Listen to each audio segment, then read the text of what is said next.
Assalamualaikum warahmatullahi wabarakatuh. Halo teman-teman semuanya. Oke, kali ini kita akan belajar mengenai alat evaluasi pembelajaran kurikulum merdeka pembelajaran IPS di MI atau SD. Sebelumnya, perkenalkan, saya Nindi Mei Syahrina dari kelas PGMI 5D. Pada kesempatan kali ini, saya akan memenuhi tugas mata kuliah pembelajaran IPS yang diampu oleh Ibu dosen Maftucha MPDI. Oke, untuk selanjutnya, mari kita simak materi berikut ini.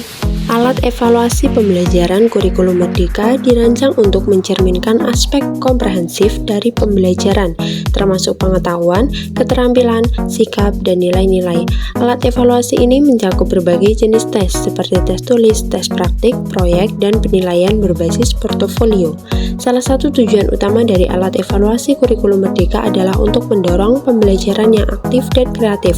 Oleh karena itu, alat evaluasi ini seringkali melibatkan tugas atau proyek yang mengharuskan siswa untuk menerapkan pengetahuan dan keterampilan yang mereka pelajari dalam situasi nyata. Alat evaluasi kurikulum merdeka juga dapat digunakan untuk mengidentifikasi kebutuhan siswa, mengukur progres individu mereka, dan memberikan umpan balik dan konstruktif guna membantu mereka mengembangkan kemampuan belajar secara mandiri. Selain itu, alat evaluasi pembelajaran kurikulum merdeka juga memberi perhatian pada pengembangan sikap dan nilai-nilai positif.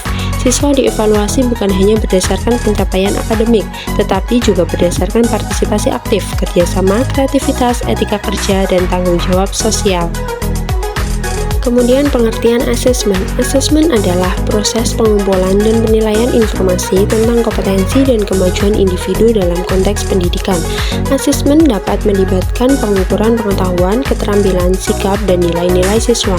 Tujuan utama dari asesmen adalah untuk mengukur pemahaman dan kemampuan siswa dalam mempelajari materi pelajaran, memberikan umpan balik bagi siswa untuk meningkatkan diri, serta memberikan informasi kepada guru dan lembaga pendidikan untuk melakukan penyesuaian dan perbaikan dalam proses pembelajaran.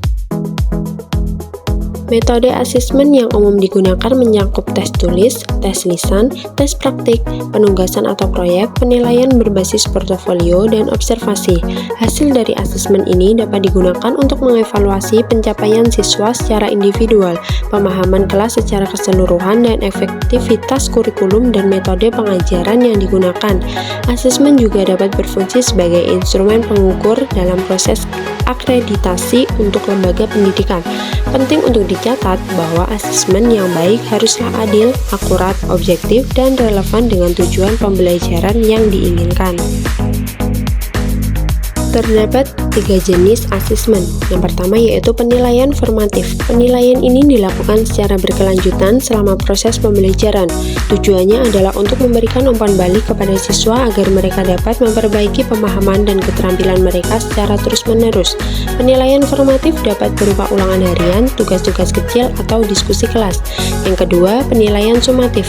Penilaian ini dilakukan pada akhir suatu periode pembelajaran, seperti akhir semester atau tahun ajaran. Tujuannya adalah untuk mengevaluasi sejauh mana siswa telah mencapai tujuan pembelajaran yang ditentukan. Penilaian sumatif dapat berupa ujian, tugas besar, atau proyek akhir.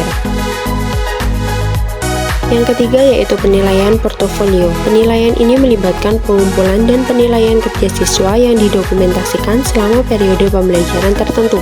Portofolio siswa dapat berisi tugas-tugas, proyek, atau karya kreatif yang mencerminkan kemajuan dan pencapaian mereka dalam berbagai aspek pembelajaran. Penilaian portofolio memberikan gambaran yang komprehensif tentang prestasi siswa. Nah, dengan menggunakan ketiga jenis penilaian ini secara seimbang, kurikulum merdeka bertujuan untuk memberikan gambaran yang lebih akurat tentang kemampuan dan perkembangan siswa dalam memenuhi standar pembelajaran yang ditetapkan. Sekian penyampaian materi dari saya. Bila ada kurang lebihnya, saya mohon maaf. Terima kasih. Wassalamualaikum warahmatullahi wabarakatuh.